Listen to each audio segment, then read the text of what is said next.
In What's the Big Idea, our workshop today, we talked about creating a big idea book that stands out in the marketplace and that brings about life change or a paradigm shift for the reader.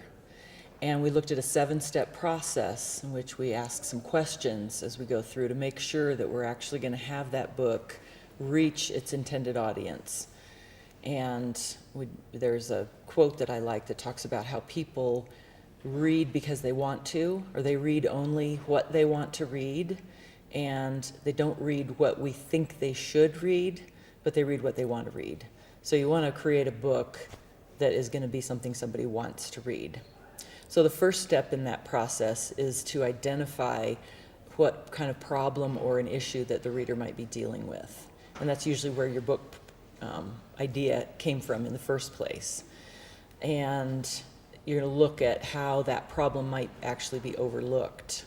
The reader knows that something's going on in their life, but they don't necessarily know exactly what it is. The second step is to describe what's being lost to the problem or the issue and how the reader is missing out on something, so that they say, oh, yes, I have this problem, and now I realize there's a cost and I want some answers. The third step is to surface whatever misconceptions the reader might have that would keep them from experiencing a different benefit than what they have. The fourth step is to state the truths that offer a benefit to the reader so that the reader says, aha, I see something different. I see something I want. And you look at what truths are going to help them see that benefit.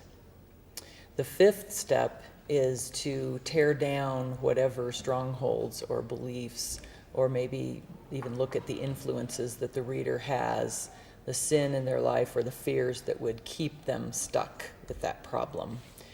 And then number 6 is to show the benefit again, so that the reader is motivated to make a new choice. And in that step, it's a good place to show how other people are experiencing the benefit of the book or your message.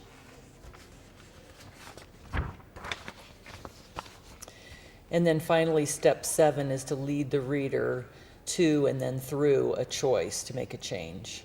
And this is where the reader really gets the benefit of the book, and life change happens when they have an insight and then they actually see a way that they can take action on their insight. And that's creating a big idea. And those are some of the best-selling books that I've worked on in the industry.